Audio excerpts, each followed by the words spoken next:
بسم الله الرحمن الرحيم، والصلاة والسلام على سيدنا محمد عليه الصلاة والسلام.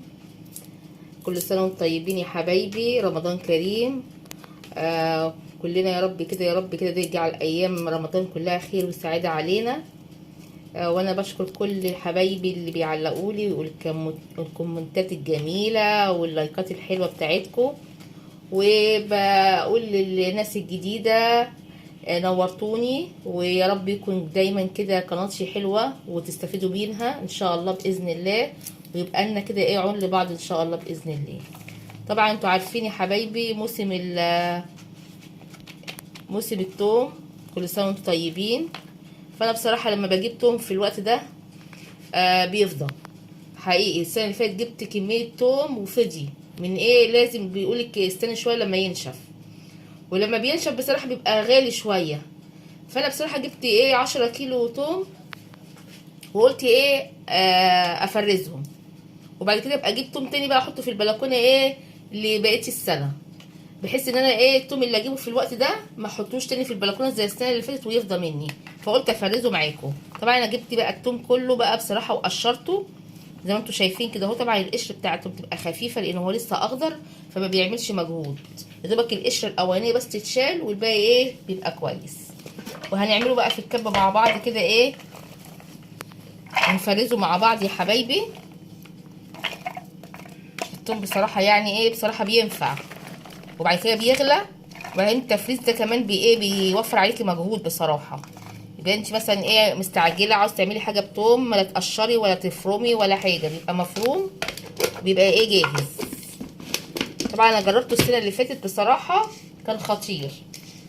السنه دي باذن الله ايه قلت ايه افرز برضو، جبت 10 كيلو كده في الاول وهو رخيص، قلت افرزهم وبعد كده ابقى اجيب بقى ايه لما ينشف شويه ايه اجيب كمان ايه 10 كيلو كفايه قوي. بسم الله الرحمن الرحيم، والصلاه والسلام على سيدنا محمد.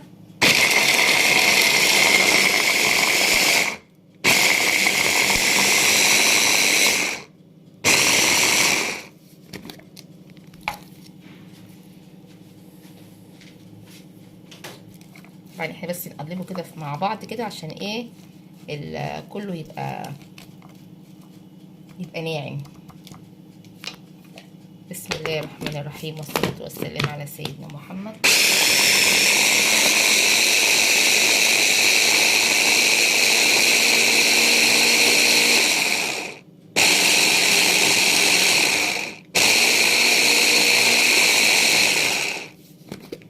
بالشكل ده يا جماعة. طبعا انت ممكن بقى تحطيه في علب، تحطيه في برطمانات، تحطيه في اكياس. بصي الطريقه اللي تعجبك، في كذا طريقه لتفريز الثوم ان انت تشيليه ازاي في الفريزر. طبعا انا احسن طريقه بحبها ان انا احطها في علب، هوريها لكم دلوقتي.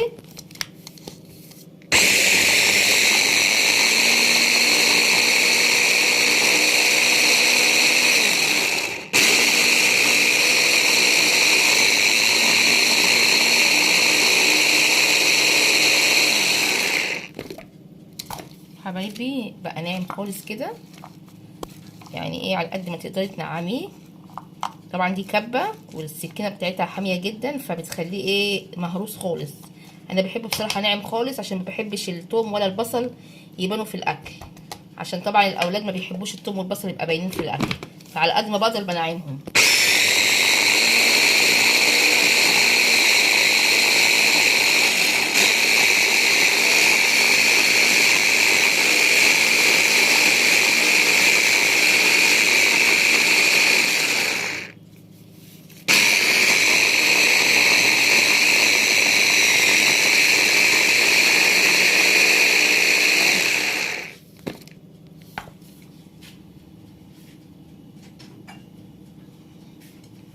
انا هفضي بقى ايه الكميه دي كلها.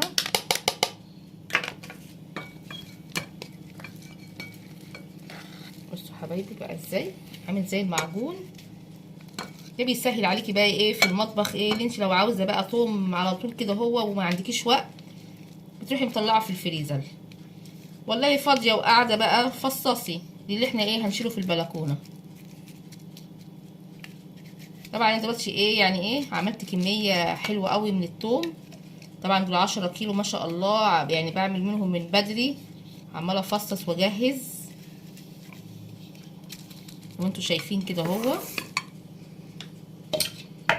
الثوم جميل جدا لما بيتفرز. لما تجيبيه بقى بدري كده لازم تفرزيه، ما تحطوهوش ايه في البلكونه ينشف، لانه هيفضل، لان الثوم اللي في الوقت ده بيفضل على طول عن الثوم اللي هي ايه بعد شويه. مثلا كده على اخر 4 جيبي تلاقيه بقى نشف، ومهما تحطيه مش هيفضل ان شاء الله باذن الله.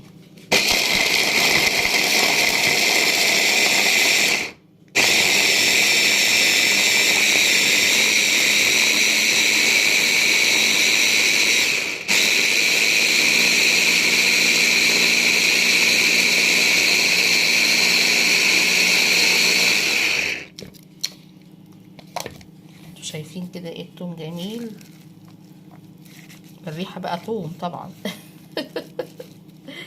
كل سنه وانتم طيبين، ريحتنا كلها توم. بسم الله الرحمن الرحيم.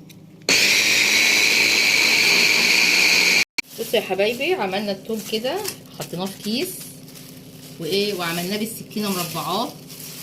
ممكن ايه تحطيه بقى في الفريزر، تقطمي كل مربع لما تيجي ايه تستعمليه. انا هعمله قدامكم اوريكم ازاي تعملوه كده. جبنا كيس اهو، كيس ثلاجه، هنعبي فيه الثوم زي ما انتم شايفين.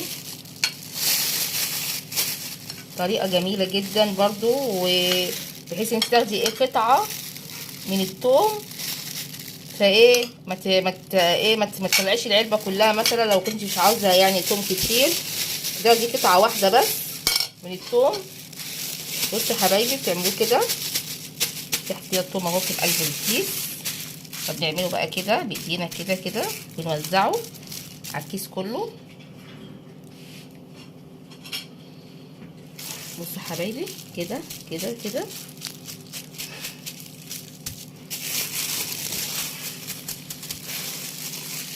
بصوا يا حبايبي كده كده.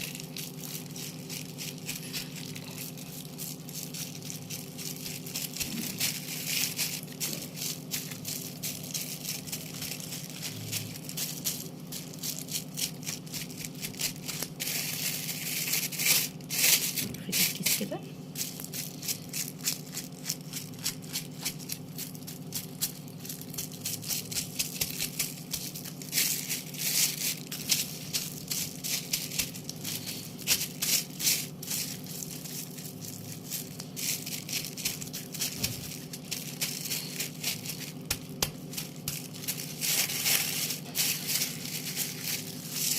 كده. انتوا شايفين التوزيعه دي. ونجيب السكينه بس ايه في الحته اللي هي مش بنقطع منها، الحته اللي هي التانية، ونعمل كده اهو يا حبايبي. بصوا نفصل كده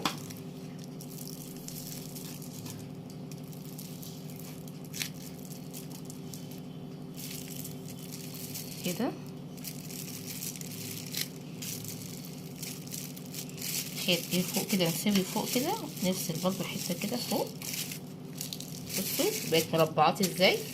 نيجي بقى طبعا ايه كده اهو من الجنب، ونعمل برضو ايه كده. هنا بنقطع ايه صينيه جلاش، صينيه بسبوسه كده. بصوا يا حبايبي، يبقى نتحط في طبق كده في الفريزر لغايه ما تجمد، وبعد كده ايه نعملها. يبقى بصي الكيس اهو بالحجم ده وبالحجم ده اهو كده وكده، بحيث ان انت لما تجمد بقى تقطعي قطعه مربعه زي ما انت شايفاها كده، وايه بتاخدي ايه الثوم اللي انت عاوزاه. هنعمل كيس تاني برضو كده اهو.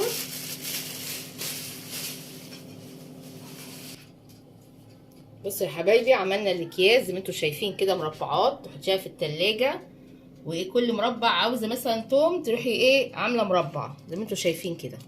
وعملنا العلب دي، علب حلاوه طحينيه.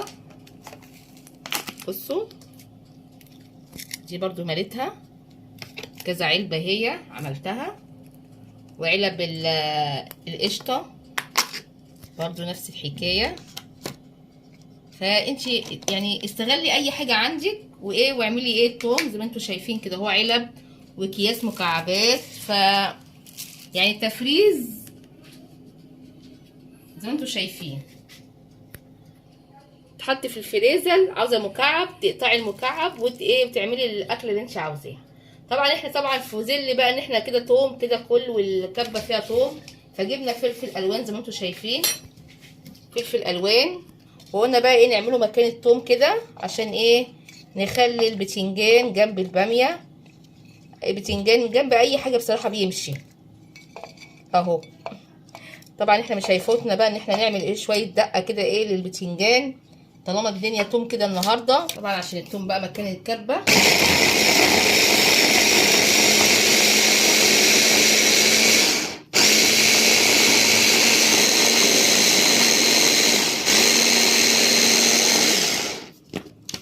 دي هريسه التوم يا جماعه بالفلفل الاحمر. نعمل بقى البتنجان، نخلي الفلفل زي ما انتم شايفين كده جميله. طبعا احنا خلاص خلصنا كده التوم، وعملنا هريسه الشطه زي ما انتم شايفين كمان ما شاء الله. يعني النهارده كان يومنا توم وهريسه الشطه عشان البتنجان المخلل بالمره. ارجو يكون يا جماعه التوم، تخزين التوم عجبكم، وتبعتوا لي في الكومنتات لو في افكار تاني لتخزين التوم، احب اعرفها منكم.